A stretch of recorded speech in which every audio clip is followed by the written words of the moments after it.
Cuman mungkin perubahan ini tuh kita harus terima dulu. Dan kita harus pahami bahwa kita ini justru harusnya punya ambisi yang lebih besar daripada sebelum kita punya anak. Oke. Itu dulu. Karena sekarang kita membawa anak dan keluarga, bukan diri sendiri doang. Iya. Nah seringkali mungkin ketika kita sudah accept perubahan itu, tapi kita nggak bisa adjust sama perubahan itu, justru kita sebagai wanita terutama ya mengalami satu kemunduran kayak tadi gitu. Namanya wanita ya, penolong harus lebih kuat gitu loh daripada Betul. yang ditolong, kita bilang ya, pembelaannya begitu, ya kan? Iya, kita memang harus bisa melakukan lebih. Ada atau nggak adanya suami kita, anak kita itu punya masa depan. Iya. Anak kita harus tetap sekolah, harus tetap punya kehidupan yang lebih baik daripada kita. Welcome to Leader Lounge Amazing Team. Grow as leader, serve with purpose. Win as one. Hai guys, kembali lagi bersama host Infal kali ini di Leader Lounge Amazing Team. Saya Tirsa. Banyak orang melihat leadership itu dari satu sisi. Leadership itu harus tegas, harus kuat dan gak boleh kelihatan lemah. Oleh karena itu perempuan sering dianggap tidak layak menjadi leader. Terlalu lembut katanya, terlalu emosional dan dianggap tidak cukup kompeten. Padahal justru di situ kekuatannya. Seorang perempuan bisa memimpin dengan hati dan pikiran sekaligus, mendengar, memahami, merasakan dan membantu orang lain untuk bertumbuh. Woman in leadership bukan sesuatu hal yang mudah, pasti banyak tantangan karena banyak stigma dalam masyarakat yang menganggap perempuan itu selalu memiliki peran ganda, yaitu sebagai istri dan sebagai ibu. Juga mereka harus bekerja. Dalam episode kali ini kita sudah kedatangan seorang narasumber, salah satu leader dari Amazing Team yang hebat, seorang perempuan, memiliki satu anak saat ini ya, masih kecil. Kita mau belajar dari beliau tentang bagaimana seorang perempuan itu bisa menjadi leader dan membawa orang untuk bertumbuh menjadi besar. Kita sambut Yemima. Yeay, welcome. Thank you. Gimana nih jalanan dari Serpong ke Jakarta? Tentunya pasti menjadi orang yang lebih sabar ya, Iya. dengan menempuh perjalanan Macet banget kayaknya hari antar ini provinsi. ya. Iya. Nah, kita mulai aja kali ya. Oke. Pertanyaan pertama nih, mungkin sebelumnya nih, kalau mendengar kata woman in leadership, apa yang terlintas dalam pikiran Wima? Woman in leadership bukan sesuatu yang jarang sih kalau sekarang ya. Kayak maksudnya kalau dari aku sendiri, mungkin karena dari dulu gitu, memang cukup suka bekerja. Jadi menurut aku leadership itu memang tidak harus laki-laki sih kalau ngomongin leadership ya. Tapi perempuan juga bisa ada di posisi atau kita bilang mengambil bagian dalam leadership tersebut. Oke. Gitu. Ngambil bagian ya. Oke. Nah, kalau misalkan nih tadi kan ada yang bilang kalau perempuan itu kalau pemimpin dia banyak pakai perasaan gitu ya. Kalau menurut kamu nih gimana sih cara menyeimbangkan kita nih sebagai wanita gitu ya untuk menyeimbangkan kepala dan hati kita gitu dalam memimpin orang?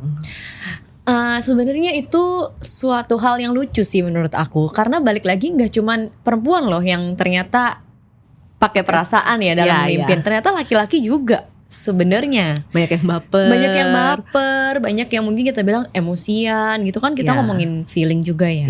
Jadi sebenarnya kalau ngomongin gender itu terlalu dangkal mungkin aku bilang gitu, karena memang menyeimbangkan pikiran dan perasaan itu memang tugas leader, baik itu perempuan maupun laki-laki gitu. Tapi di negara kita ini gitu ya, mungkin kita bilang budaya yang lebih banyak laki-laki yang memimpin, laki-laki yang dianggap lebih capable, lebih bisa, sedangkan perempuan lebih banyak menggunakan emosi dan lain-lain.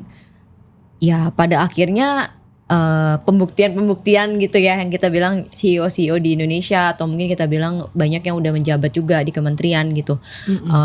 Perempuan juga bisa, karena sebenarnya bukan masalah gendernya sih, tapi masalah kedewasaan kali ya kalau kita ngomongin leadership. Ya, kedewasaan dalam memimpin, Betul. mengontrol perasaan, mengontrol pikiran kita seperti itu ya. Ada nggak sih pengalaman yang kamu alami khususnya mungkin dalam industri kita ya di asuransi gitu, ketika memimpin orang kamu harus menyeimbangkan dan menjaga perasaan orang itu juga gitu kan sebenarnya. Yang Maksudnya kamu pimpin. ke tim gitu Iya, ya. ke tim kayak gitu. Pasti ada lah ya. Boleh kasih contoh nggak? Nama disamarkan. Tentu saja gitu ya. Jadi maksudnya peran kita ya Iya, sebagai peran perempuan gitu ya. Ada kalanya mungkin sebenarnya dua hal gitu. Karena kalau perempuan itu, kalau misalnya kita ngomongin tadi ya secara stigma menggunakan perasaan, tentunya pasti lebih peka. Lebih peka dalam hal contoh kebutuhan timnya yang kita mungkin kadang menganggap seperti anak sendiri gitu ya. Iya. Dua hal tadi yang aku maksud tuh, yang pertama mungkin kita bilang contoh, namanya kadang-kadang laki-laki kalau ketemu, apalagi kalau kebetulan suami saya dominan gitu ya, ketemu sama yang lebih dominan, kita pasti harus menjadi seorang penengah, punya satu point of view yang berbeda gitu. Misalnya, wah kayaknya udah mulai panas nih. Nah, pasti kita sebagai perempuan yang harus mendinginkan gitu ya. Dan di situ kan juga sebenarnya peran sebagai istri juga. Tapi karena dalam industri ini kita kerjain berdua, maka leadership itu harus diambil oleh keduanya. Gitu. Oke. Itu contoh yang pertama. Tapi ada juga yang kedua, ada kalanya ketika pasangan kita gitu ya, atau mungkin kita bilang bertemu dengan justru lawan jenis gitu ya, wanita yang mungkin nggak ngerti-ngerti tapi nggak tega buat ngomong lebih tajam. Itu juga kita berperan penting. Oke. Jadi kita ngomong bisa juga kayak lebih to the point, lebih heart to heart, lebih deep gitu misalnya. Nah itu juga pernah ada di pengalaman seperti itu gitu. Ya, karena kita sebagai wanita mungkin kalau sesama cewek bisa lebih ngena gitu ya cara Betul. ngomongnya ya. Karena kalau cowok mungkin jadi kok awkward gitu. Oke. Itu peran kita sebagai wanita dalam kepemimpinan, juga sebagai seorang leader yang bekerja bersama ya. Betul. Dengan pasangan kita ya. Oke. Pernah nggak kamu diremehkan atau dipandang kayaknya memang kurang capable nih karena kamu cewek gitu? Kalau misalnya mungkin ini di industri prudential atau Mungkin secara boleh keseluruhan? secara keseluruhan mungkin ya. secara keseluruhan ya. Pasti pernah lah ya, secara langsung maupun tidak langsung gitu. Kalau misalnya di pekerjaan sebelumnya kan kebetulan memang aku bergeraknya itu di kontraktor ya, banyak ketemu tukang-tukang, banyak ketemu mungkin kita bilang yang lebih senior, bapak-bapak seperti itu. Otomatis ada sedikit banyak dianggap lu mah perempuan, ngerti apa sih soal bangunan gitu. Terlepas dari ya memang background saya juga kebetulan nggak sengerti itu juga gitu soal kontraktor gitu kan. Nah cuman pasti pernah lah, udah panggil bos kamu aja ke sini gitu. Itu kan sebenarnya salah satu hal yang kita bilang diremehkan gitu ya secara tidak langsung. Kalau misalnya ngomongin di industri asuransi ini pernah juga lucu memang. Jadi ada nasabah saya yang memang kita bilang udah senior ya, balik lagi gitu. Udah cukup senior dan kebetulan pria. Jadi dia kalau misalnya mau tanya sesuatu, perkara klaim lah atau kita bilang perubahan polis, itu WA ke saya, belum sampai 5 menit saya nggak bales, dia akan WA ke suami saya. Oke. Gitu. Jadi kayak dengan WA yang sama persis. Dan itu terjadi bukan cuma satu kali. Padahal mungkin kita bilang sorry to say-nya kebetulan dia ini adalah kenalan saya pada mulanya gitu. Oke. Nah tapi ketika saya udah jawab, dia tetap tanya lagi ke suami saya, apakah jawabannya sama atau enggak. Nah jadi kan secara tidak langsung dia kayak sebenarnya lu nih capable atau enggak sih? Mendingan gue tanya suami lu deh. Ya, kayak nggak yakin dengan diri kita ya sebenarnya ya. Betul. Padahal jawabannya sama. Iya. Yang ngetik aku juga di HP Surya. Gitu.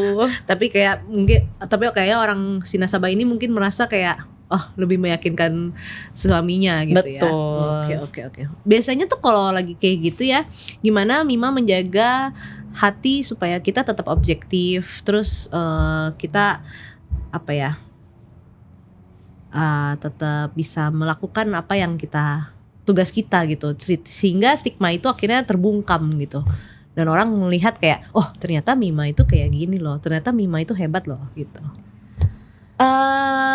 Kita kan nggak bisa kontrol apa yang ada di pikiran orang lain. Kita juga nggak bisa paksain gitu. Membuktikan diri atau apapun tuh sebenarnya menurut aku waste of energy gitu. Tapi mungkin yang bisa aku lakukan adalah ya pertama kita pasti mikir point of view sebagai nasabah. Jadi paling enggak itu membuat kita paham dulu kenapa dia melakukan itu gitu kan. Tapi yang berikutnya mungkin yang bisa dikontrol adalah konsistensi kita dalam melakukan sesuatu. Contoh kayak tadi dia tanya A, ya udah kita jawab. Nah ketika misalnya dia tanya ke orang lain atau ke suami atau kemana, make sure memang jawabannya pun akan sama gitu. Nah seringkali konsistensi jawaban gitu ya, sesuatu yang kita memang apa adanya begitu gitu. Pada akhirnya membuat mungkin kita bilang nasabah itu jadi menghargai kita karena percaya. Gitu. Mungkin itu yang kita bisa kontrol gitu ya. Ya, oke. Kalau dari sisi tim sendiri, Mima pernah mengalami hal seperti itu nggak? Kayaknya boleh tanya sama tim saya. Penasaran juga sih. Gimana timnya Mima? Boleh ditanya ya, jadi penasaran gitu ya. Tidak pernah secara langsung pastinya ya, karena kan saya juga percaya kalau tim saya ini isinya baik-baik semua gitu ya. Maksudnya kita pasti saling menghargai gitu, saling percaya bahwa kita ditempatkan di sini dengan pemimpinnya ini atau kita bilang leadernya si A, si B, si C itu kan pasti nggak jauh dari rencana Tuhan gitu. Nggak kebetulan. Nggak kebetulan gitu. Kita kan seperti misalnya contoh di sebuah organisasi manapun atau kita bilang di Indonesia presidennya A, B, C itu kan juga pasti tidak terlepas dari izinnya Tuhan gitu. Itu yang selalu aku percaya. Jadi selama ini gitu ya, tidak pernah secara langsung pastinya. Tapi dari perasaan aku sendiri, jadi menurut keyakinan saya sendiri gitu ya, apakah pernah merasa? Pastinya pernah. Tapi balik lagi perasaan itu valid atau enggak, dibuktikan atau enggak nih dengan kenyataan-kenyataan atau perbuatan yang ada. Tapi pun kalau misalnya iya, itu menjadi sebuah masukan untuk kita lebih baik lagi. Berarti ada hal yang mungkin kita kan gak bisa menyenangkan semua orang, tapi yang namanya masukan atau feedback itu adalah sesuatu yang bagus untuk kita berkembang. Ya, gitu. Jadi ya lebih ke apa saya kurang di sini ya? Oh mungkin caranya aja ya yang kurang. Tapi selama kitanya, saya punya satu apa bilangnya ya? Satu bukan quotes sih, keyakinan gitu ya. Apa yang kita kasih dari hati itu pasti sampai ke hati lain. Ya. Apa yang kita kasih dari hati pasti kan sampai. Iya sih. Gitu. Jadi lebih ke mungkin caranya yang nggak cocok gitu, atau ya memang belum aja gitu kan. Tapi selama kita tulus, orang pasti akan terima itu semua ya. Oke. Kita lanjut nih ya. Kita akan ngomong soal hal yang kadang ditakutin oleh banyak perempuan, yaitu mungkin banyak perempuan-perempuan di luar sana gitu ya, yang mereka takut dilihat sebagai orang yang terlalu ambisius gitu ya. Kalau menurut Mima sendiri sebagai perempuan itu kita harus menahan ambisi kita nggak sih sebenarnya? Menahan ambisi mungkin kurang tepat ya, mengarahkan mungkin ya. Mengarahkan. Karena kalau kita ngomongin selama kita hidup ya, salah satu nafas atau kita bilang sparksnya itu ya dari ambisi kita loh. Oke. Cuman mungkin tergantung kita mengartikan atau mengarahkan si ambisi ini sendiri itu ke arah yang lebih positif atau negatif. Gitu. Karena kalau ambisinya itu untuk sesuatu yang baik, untuk keluarga, untuk tim, untuk kemajuan kita sendiri gitu sebagai pribadi, tanggung jawab kita sama Tuhan, ya itu harus punya gitu. Ya kalau nggak tanpa ambisi pun hidup kita juga sebenarnya jadi let it go aja ya. Let it flow, bukan let it go. Kayak lagu Frozen let it go. Let it flow aja ya. Jadi nggak kemana-mana gitu ya. Bener. Jadinya ya kalau tanpa ambisi itu ya. Betul. Ada nggak sih perbedaan nih? Kan Mima join di Prudential ini kan dari pas single terus menikah habis itu punya anak. dari zaman dulu sampai ke sekarang tuh ada gak sih perubahan ambisi itu? Atau mungkin gini, kalau ngomongin soal ambisi kadang ini jadi sedikit menyinggung soal punya anak dan kawan-kawan ya, gak apa-apa ya teman-teman ya. Jadi jadi untuk perempuan di luar sana yang mau menikah, tenang, ini tidak akan memutuskan impian kalian untuk menikah dan punya anak ya. Iya, ada nih kita Willy kan. Iya ya. Adakah perbedaan ambisi dari dulu sampai sekarang, atau mungkin kalau ngomong soal perempuan nggak bisa terlalu ambisi, kadang banyak perempuan-perempuan di luar itu yang ketika dia punya anak, impian mereka hilang jadinya. Mereka terlalu fokus mungkin dengan anaknya sampai mereka lupa bahwa mungkin ada sesuatu dalam diri mereka yang sebenarnya bisa dikembangkan masih walaupun mereka tetap punya anak. Nah, kalau menurut Mima apakah ada perubahan dan bagaimana untuk tetap memiliki ambisi walaupun kita sebagai seorang ibu gitu? Ya.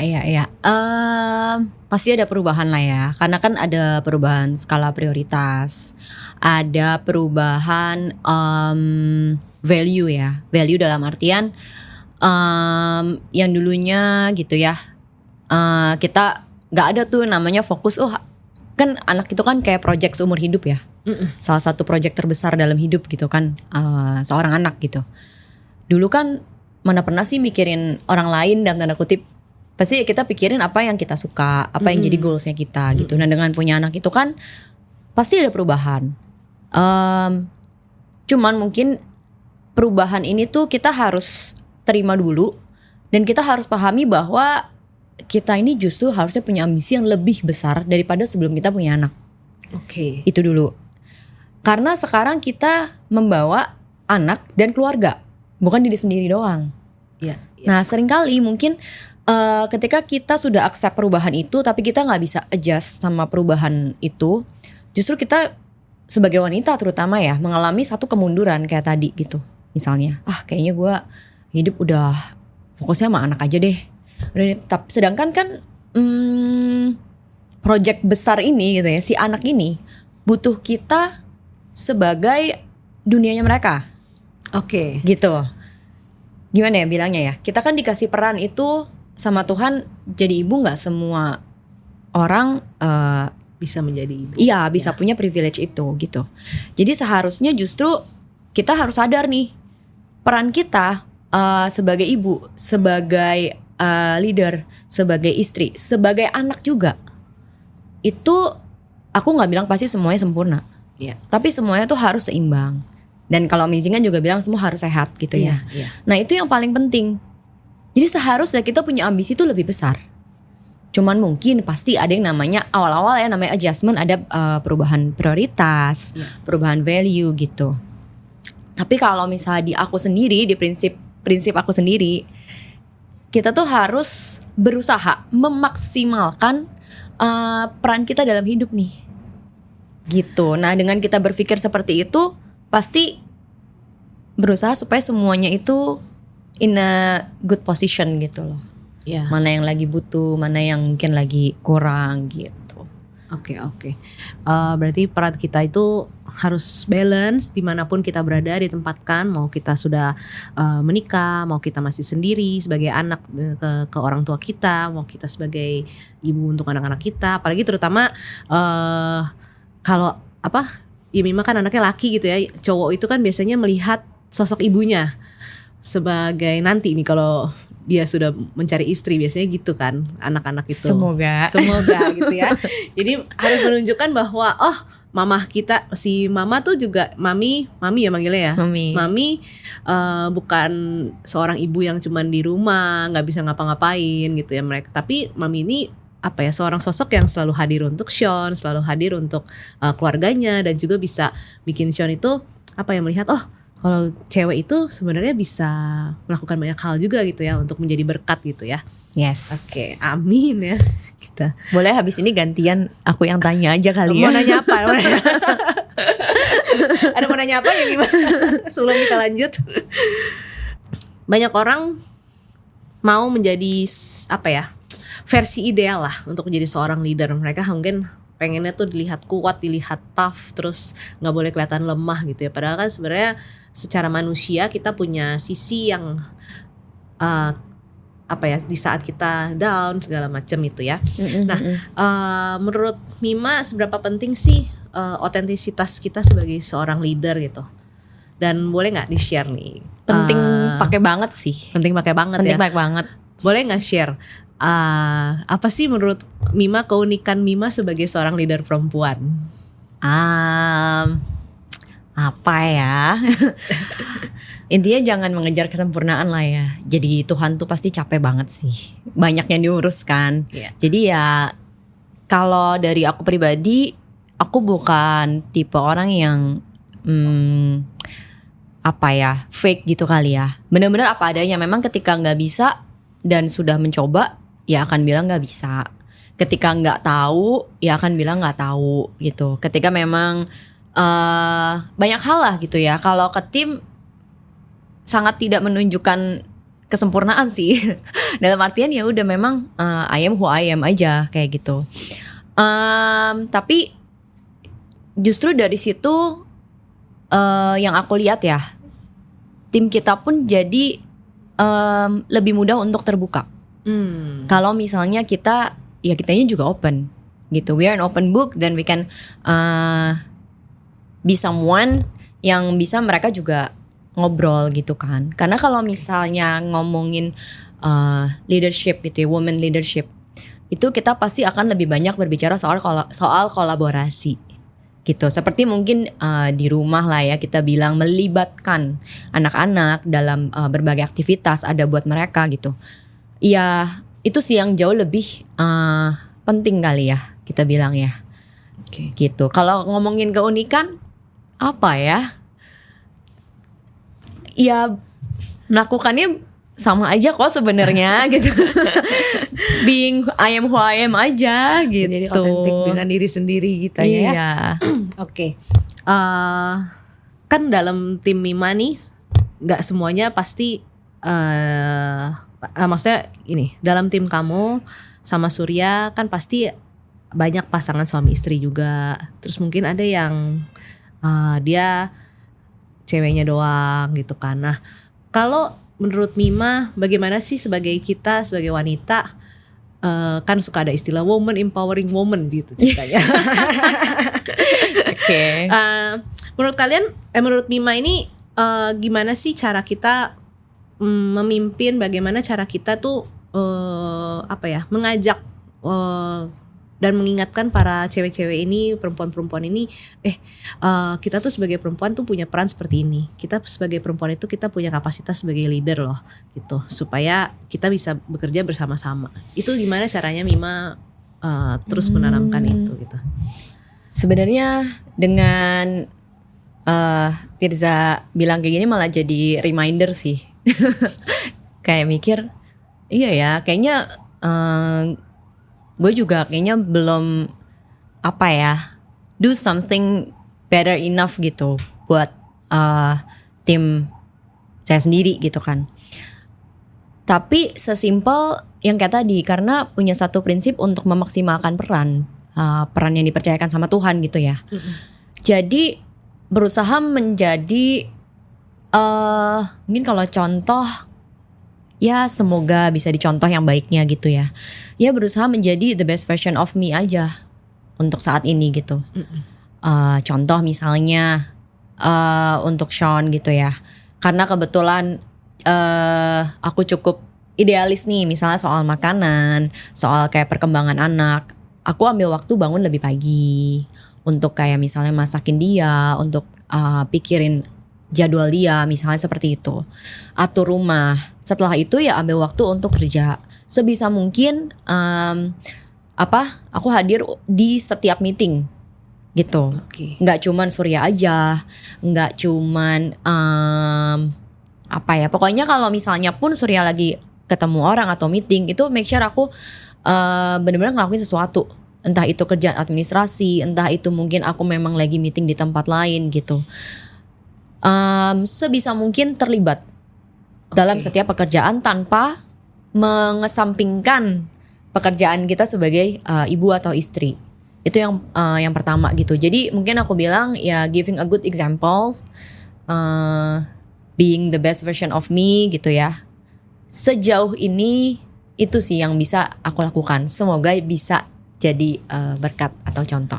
Mima boleh diceritain nggak? Kan Mima sama Surya ini kan sekarang kerjanya pasangan nih sebagai leader di Prudential. Boleh nggak sih diceritain gimana cara pembagian peran sebagai suami dan istri, terus sebagai leader, terus gimana ngatasin konflik-konflik gitu ya dalam pekerjaan ini gitu. Itu pertanyaan yang menarik. Pembagian peran sih sebenarnya gak spesifik ya. Maksudnya dalam artian contoh kalau Surya harus rekrut, maintain, prospek gitu. Aku nanti bagian yang misalnya contoh di rumah, urusin rumah Pak. Nggak begitu sih gitu. Maksudnya kita tuh berusaha supaya kita bisa keduanya. Karena kan balik lagi ya, karena di rumah itu udah ada sistem yang sangat membantu gitu sebenarnya. Jadi satu sama lain berusaha untuk fulfill each other. Kalau misalnya memang lagi nggak bisa, tapi ada kecenderungan pastinya namanya wanita pasti lebih sibuk di rumah gitu. Jadi kalau misalnya sama Surya sih untuk pembagian pekerjaan itu kita nggak ada, kita berusaha. Cuman kecenderungannya pasti kalau di rumah butuh aku lebih ya pasti aku. Tapi tidak menutup kemungkinan kayak sekarang misalnya aku titipin Surya sama Sean gitu. Kebalik, Sean sama Surya. Kebalik ya. Surya sama Sean, oke. Kebalik, Sean sama Surya. Kayak gitu sih. Oke. Sama juga kayak di pekerjaan. Jadi pembagian perannya nggak harus melulu siapa ngerjain apa, Betul. tapi lebih kayak gimana caranya sebagai suami istri ini kita saling mengisi satu sama lain gitu ya. Oke, boleh nggak sih Mima diceritain apa sih yang menjadi motivasi terbesar Mima sebagai seorang anak, sebagai seorang istri, sebagai seorang ibu? Kok mau sih masih tetap produktif? Oke, tadi juga mungkin sekalian menjawab yang soal konflik ya, lupa dijawab gitu kan. Kalau kita ngomongin kayak tadi pembagian peran akhirnya bisa enak, pasti kan awalnya dari sebuah konflik gitu ya, yang bisa dibilang waktu awal-awal punya anak apalagi itu benar-benar ada adjustment. Pusing banget ya, ada anak di rumah dan harus tetap kerja. Boro-boro me time gitu. Boro-boro mikirin diri sendiri. Mungkin kita bilang kalau ngomongin diri sendiri kayak mau diet aja susah gitu kan. Kalau misalnya kita ngomongin kayak gitu ya. Sedangkan kalau misalnya pada saat itu kalau cowok berasanya ya sebagai wanita nih, pasti banyak ya wanita di luar sana yang merasa yang sama. Pasti. Dia ada waktu sedikit, dia bisa kayak pergi padel misalnya, kayak gitu kan. Main game. Enak banget ya mungkin main game yang suka gitu. Pergi sama teman-teman. Kalau kita kok ditemplokin anak mulu ya 24 jam gitu kan. Awal-awal pasti pernah merasa seperti itu gitu. Tapi pada akhirnya ya kalau misalnya kita berusaha untuk mengerti point of view-nya dia, yang mungkin berpikir ya gue kan selama lu lagi backup urusan rumah, gue kan juga backup soal kerjaan, ya gue juga boleh dong me time gitu. Ya gak salah juga gitu kan. Nah pada akhirnya kalau kita mungkin bilang gak perhitungan, dalam artian ya memang kita sebagai wanita harus bisa. Namanya wanita ya, penolong harus lebih kuat gitu loh daripada yang ditolong, kita bilang ya, pembelaannya begitu ya kan. Iya, kita memang harus bisa melakukan lebih. Nah yang menjadi motivasi pada akhirnya gitu menjawab pertanyaan yang kedua, ada atau enggak adanya suami kita, anak kita itu punya masa depan. Anak kita harus tetap sekolah, harus tetap punya kehidupan yang lebih baik daripada kita. Anak kita butuh kita. Bahkan bisa dibilang karena kita menghabiskan waktu banyak sama anak, otomatis kita juga seharusnya sadar sama kebutuhan dia yang lebih lagi. Biaya sekolah mahal, pampers mahal, susu mahal, belum susnya, belum mbaknya, belum kebutuhan rumah, belum lesnya, ya kan. Belum lagi kita kan pasti mau anak kita yang bakatnya cemerlang gitu kan, yang potensinya juga maksimal. Itu semua kan butuh biaya, butuh duit gitu loh. Kalau kita cuman dalam tanda kutip menuntut, pada akhirnya itu akan menjadi suatu keterbatasan. Tapi ketika kita mau kerjain sendiri, kita tahu nih bahwa memang kita udah melakukan yang benar-benar terbaik gitu. Gimana cara bagi waktunya ya Mima ya? Maksudnya dari bangun pagi sampai malam nih kan kita harus bagi waktu sama anak, sama keluarga, siapin beresin urusan rumah dulu, terus meeting, kerjaan segala macam. Apa yang Mima lakukan gitu dalam, mungkin ini bisa jadi contoh juga buat kita para cewek-cewek ya, maksudnya pembagian jadwalnya tuh seperti apa gitu. Terus Apa yang dilakukan belum ya? ada me time juga kan Mas, harus ada me time juga kan soalnya. Me time ya, oke.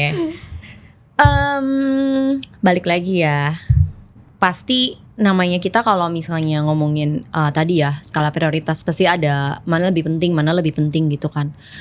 Kita tuh nggak pernah kekurangan waktu sebetulnya, tapi kadang-kadang kekurangan skala prioritas aja dalam mengatur waktu Ya, gitu. Jadi selama kita sebenarnya mau berkorban, kita tahu mana yang lebih penting, kita tuh pasti akan spare waktu gitu buat hal tersebut. Contoh kayak tadi, oh ya menurut aku pribadi gitu ya, masakin Sean itu adalah hal yang penting. Oh Ya. ya udah, I wake up earlier dari sebelum nikah punya anak gitu kan. Kalau misalnya dulu bisa bangunnya enak jam 8 gitu, sekarang mungkin setengah 7 udah harus bangun gitu. Buat masak dulu, terus kemudian lanjut kan make sure everything lah gitu, baru kita bisa kerja lah atau apapun itu gitu.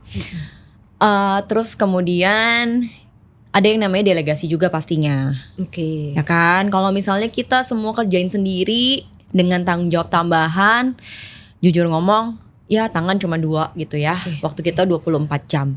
Iya. Ya kan, mau seprioritas-prioritasnya kalau misalnya kita sendiri semua juga kan tidak mungkin gitu. Iya, iya. Nah, jadi kalau misalnya aku sendiri gitu ya, pastinya ada delegasi ke Mbak, ke Sus gitu ya. Kadang-kadang juga thank God kerjain di sini tuh bareng sama suami, jadi kita juga bisa bagi-bagi tugas sama suami gitu ya. Jadi nggak cuman kita sendiri semua. Sama kemudian yang ketiga tuh kita harus create sistem di rumah gitu. Itu benar-benar penting banget. Jadi kalau misalnya aku sendiri di rumah, ya pada akhirnya Sean pasti akan mengerti nih. Oh, mami kerja, oh Dedi kerja gitu ya. Jadi Sean ini harus punya satu sistem yang siapapun yang menggantikan, siapapun yang ada di situ atau Mbak, dia akan punya jadwal seperti itu. Oke. Gitu. Nah, itu adalah satu sistem yang aku buat di Sean gitu. Terlepas dari nantinya pasti akan ada adjustment terus gitu. Karena kan anak sekolah, Ya, mungkin nanti ada anak kedua ya kan. Kan beda lagi. Didoakan gitu. ya teman-teman. Ntar dulu. Gitu sih kurang lebih. Oke. Berarti bangun sistem di rumah, terus Delegasi sama skala apa yang harus prioritas. bisa didelegasikan ya, sama skala prioritas ya. Mungkin yang sudah berkeluarga bisa mendelegasikan pekerjaan rumahnya gitu, terus atau berbagi peran lah dengan pasangan gitu ya mungkin, atau kalau yang masih single, kita juga harus ambil prioritas mana kita bersama keluarga, mana saatnya kita kerja gitu ya. Intinya Betul. sebenarnya mungkin kayak pengaturan jadwal, mana yang penting, mana yang harus dilakukan, mana yang bukan gitu ya. Oke. Pernah gak sih Mima ada satu saat dimana dalam kehidupan ini ada hal-hal yang mungkin tidak berjalan dengan sesuai rencana ketika kita harus berada di posisi pemimpin ini? Banyak ya. Pasti banyak. Banyak banget ya pasti ya. Banyak lah pasti. Apa sih yang bikin kamu kuat untuk menghadapi fase itu dan terus bertahan, dan mungkin kalau boleh di-share ya boleh di-share gitu ceritanya gitu. Apa ya? Yang jelas ini sih, satu mungkin aku bilang belief, faith, hope, apa ya? Mungkin yang menggambarkan ya kurang lebih seperti ini. Ketika memang ada satu masalah gitu ya yang terjadi, yang aku pikirin adalah selalu, oh Tuhan lagi mau ngomong apa nih sama aku gitu. Terus selalu percaya pasti abis dari masalah ini selesai, pasti ada berkat yang nunggu tuh lebih besar lagi. Oke. Dan itu tuh somehow sangat-sangat menguatkan sih. Jadi ketika melewatinya itu cuman bisa mikir, ya this too shall pass. Ini tuh emang harus dilewatin aja untuk something bigger, untuk something greater gitu. Dan kayak tadi jadi apa ya bilangnya, menambah waktu untuk kneel down terus kayak bilang, Tuhan lagi mau apa sih? Gitu. Oke. Jadi kita mau melihat apa sih yang Tuhan rencanakan gitu ya dari dari kejadian ini gitu ya. kan di kantor di Prudential ini lah ya, di pekerjaan ini kita menjadi seorang leader. Tapi di rumah kita melayani juga sebagai seorang istri, seorang ibu. Terus di keluarga kita menjadi seorang anak. Apalagi kita sama-sama anak pertama ya. Bener. Kadang anak pertama tuh kayak apa ya, punya tanggung jawab yang lebih, kayaknya ini nggak bisa nih adik gue. Jadi punya pemikiran yang mungkin kayak, oh papa mama mungkin udah berumur, terus Yeah. adik-adik bagaimana gitu ya. Bagaimana Mima menjalankan semua peran ini? Terus pernah gak sih mengalami konflik identitas? Konflik identitas ya. Konflik identitas sih sepertinya nggak pernah ya. Karena ya terlepas dari iya nih anak pertama gitu kan. Semua kok gue lagi gitu kan. Cuman balik lagi tadi ya, waktu kita tuh ada dalam satu masalah, mungkin dulu banget gitu, pas zaman apa tuh quarter life crisis gitu ya, asik. Mungkin kalau yang kita bilang Gen Z tahu lah ya, quarter life crisis gitu, waktu kita masih 20 something, lagi banyak mau, lagi berasa kok yang gue kerjain kayaknya nggak ada hasilnya sih. Sebenarnya gue lagi ngerjain apa sih gitu kan? Pasti pernah lah bertanya-tanya. Iya.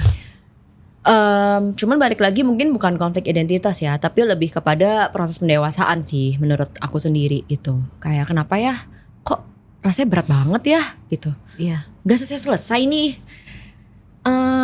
Tapi itu dengan sekitar mungkin nggak 10 tahun lah ya, quarter life crisis, 8 tahun lalu lah, nggak setua Oke. itu. Nggak setua itu gitu. Tapi dari 8 tahun lalu ketika berhasil satu menang gitu ya, dalam tanda kutip menang tuh kayak oh berhasil dilewatin, dan ngelihat gitu waktu flashback, oh ternyata ini yang Tuhan mau ya, oh ternyata ini ya maksudnya kenapa hal ini terjadi. Nah dengan kita sekali ngelewatin tuh kita jadi kayak punya satu belief yang lebih besar lagi bahwa ya segala sesuatu tuh terjadi pasti untuk satu hal kayak gitu. Dan maksudnya aku juga percaya bahwa setiap tes yang atau ujian yang Tuhan izinkan terjadi itu ya memang kita harus lulus. Kalau misalnya kita nggak lulus ya kita nggak akan kemana-mana, ujiannya itu lagi dimanapun kita berada. Iya. Gitu. Jadi lebih ke situ sih kalau dari aku gitu. Oke, berarti lebih kayak apa ya, setiap kejadian yang terjadi dalam kehidupan kita itu Tuhan itu punya tujuan dan maksud tersendiri. Kalau menurut kamu nih, ini kan nanti ini kita akan menyambut Hari Kartini nih. Ya. Oke. Kartini modern di zaman sekarang itu apa sih artinya? Kartini modern ya, emansipasi wanita gitu ya maksudnya ya. Ya emansipasi wanita mungkin ya. Emansipasi wanita ya. Kartini modern. Kartini modern. Sebetulnya mungkin bedanya zaman sekarang sama zaman Kartini dulu ya. Kartini tuh hebat banget loh, tanpa media sosial dia bisa terkenal itu. Berarti kan besar banget yang dia lakuin gitu kan.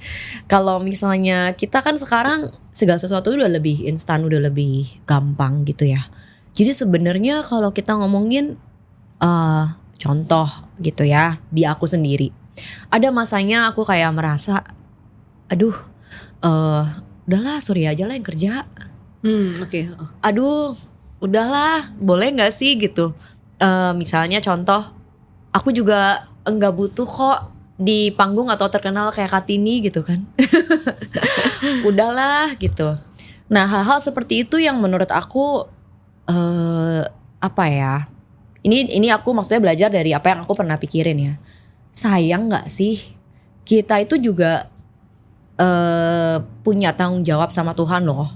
Gitu. Kita tuh dikasih talenta nggak lebih kecil daripada pasangan kita, nggak lebih kecil daripada laki-laki gitu. Kita juga dikasih satu talenta tuh yang besar loh. Iya. Ya kan? Iya.